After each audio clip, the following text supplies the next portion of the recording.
Well, that was quite a season ender.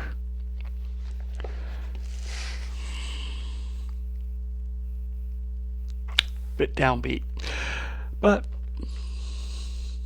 we have to go back to where it all started. Well,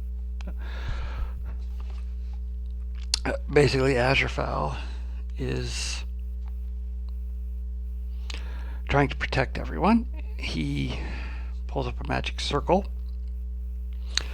and every time one of the demons, well, the demons were able to enter the shop because Maggie started arguing with Shanks, and Shanks kind of tricked her into saying, "Come in," and say that to my face. So Azraphale opened up a magic circle, and every time one of them crossed it, they would get burned to a cinder.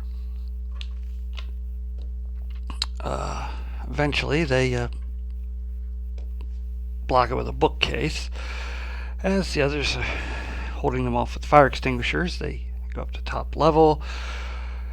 And when the fire extinguishers end, they start chucking encyclopedias at them. And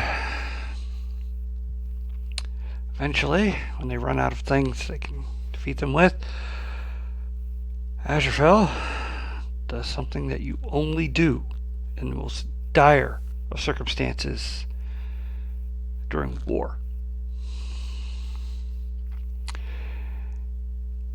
He takes his halo off, throws it down, and explodes it. The demons are all taken out, and Shakes is made unconscious. Unfortunately, this is also a declaration of war. Meanwhile, up in heaven, Crowley has gotten the angel, Muriel, was her name, to take him to, her office to look up records. He pulls up the records on Gabriel. And we learn that what happened was they were planning Armageddon again. And Gabriel decided he did not want to go along with that.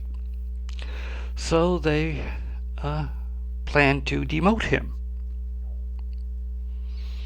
And he said, "Okay, can I keep the clothes?" "No, you'll be given other arraignment." He goes, "Well, then I'll go take these off and clean out my desk." "You have a desk?" "Yes, of course I have a desk." He goes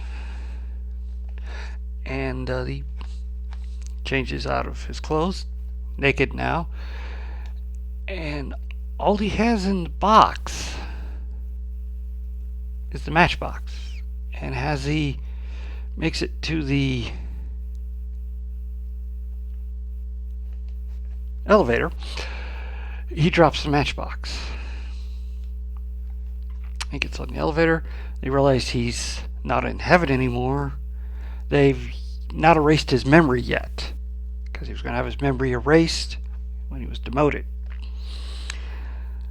And that's when an alarm goes off in heaven. Azraphale's declared war on hell. So, back at the bookshop, Beelzebub, Furfur, and I'm not sure the other one is. Let's just say it's Satan. Well, I don't know if it's Satan, but it's some kind of demon, head demon. Oh, from the Dark Council. That's where she's from. Show up at the bookshop, as do Michael, Ariel, I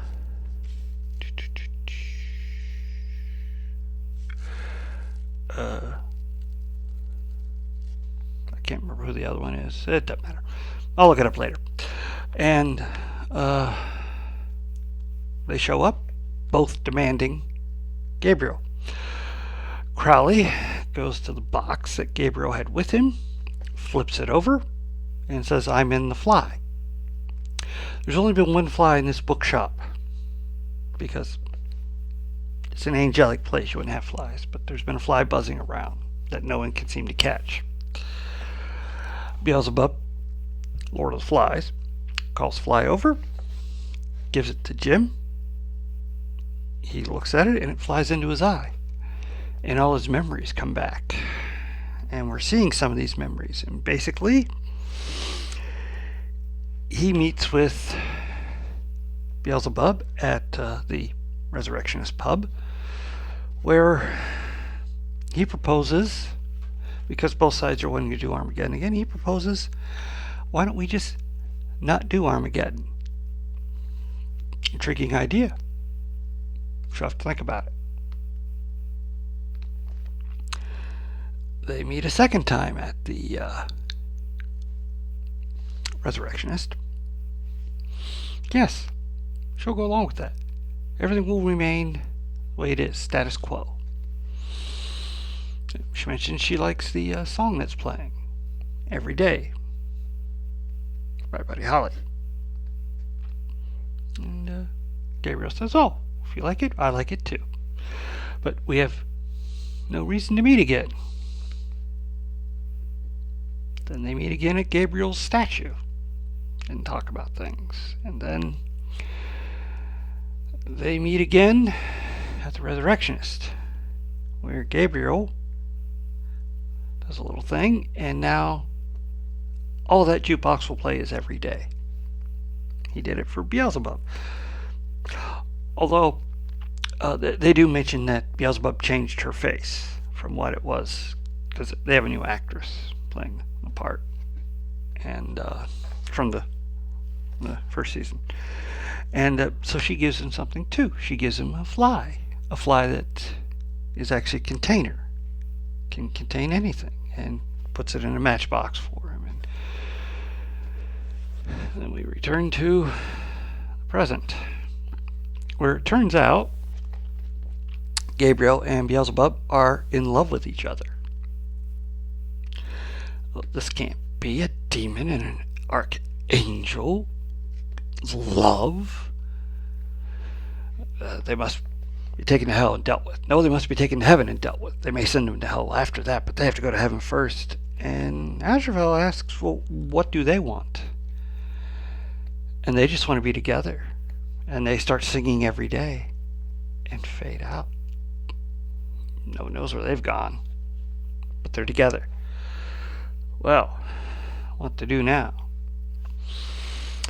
Furfur, by this time, Ch-6 has been revived, and she was going to be punished for this mess she made, but now that Beelzebub's proven to be a traitor, they've kind of forgotten about her mess-ups.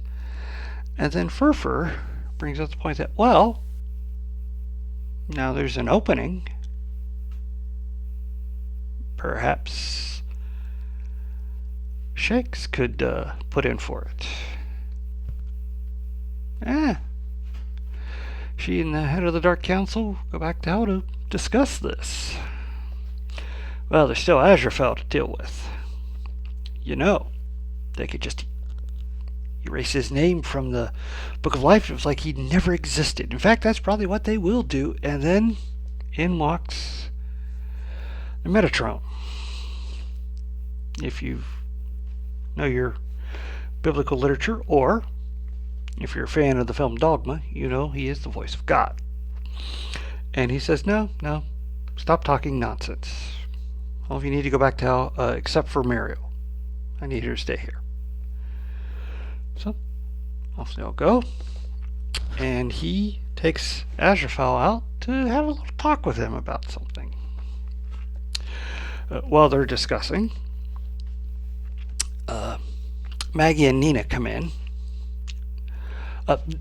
Crowley had gotten them out back when everybody first appeared, because both sides wanted to get rid of them because they're humans. We have to destroy them. They can't be witnessing this. But Crowley said, I'll take care of it. And took them out and then said, just forget about this and go back to your shops. Well, they've talked and they come back in. They want to talk to Azraphale. He's not there, but Crowley is. And so they say, well, we'll tell you and you can tell him. Basically, they had no right to interfere in their lives. If they were going to fall in love, they would have done it. If they are going to fall in love, that's for them to decide. But Nina's just gotten out of a bad relationship. She's not ready for a rebound relationship. When that time comes, hopefully Maggie will be available, but if not, that's the way life goes. And then they let him know that he needs to actually talk to Azraphale. And he's like, well, we talk for all the time. We've talked for a million years. Yeah, but you've never actually said what you feel. And then they leave. And he has to think about that. Well, Azraphale comes running in. He's got exciting news. But Crowley says he has something he wants to say, but Azraphale insists on going first.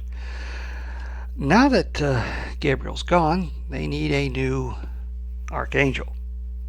Azraphale says, well, I assume that would just be Michael. What? No. He wants Azraphale.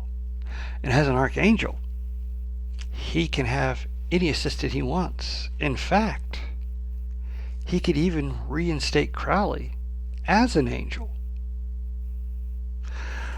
Azraphale thinks this is great. They could work together. They could make a real difference. Crowley's like, no. We could be like Beelzebub and Gabriel. We could go and be us. We don't need them. We don't need any of this. It's all hypocrisy anyways. And Azraphale just doesn't see it that way. Crowley grabs him and kisses him. And Azraphale, he wants to, yes, but no. I forgive you. Crowley leaves in disgust. Metatron comes in to ask if he's ready, and he says, well, what about the bookshop? Oh, Muriel will take care of that. Sure, it'll be in good hands. So they get ready to leave.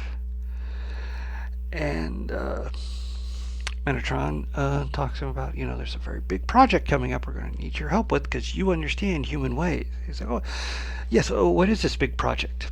Oh, we call it the Second Coming.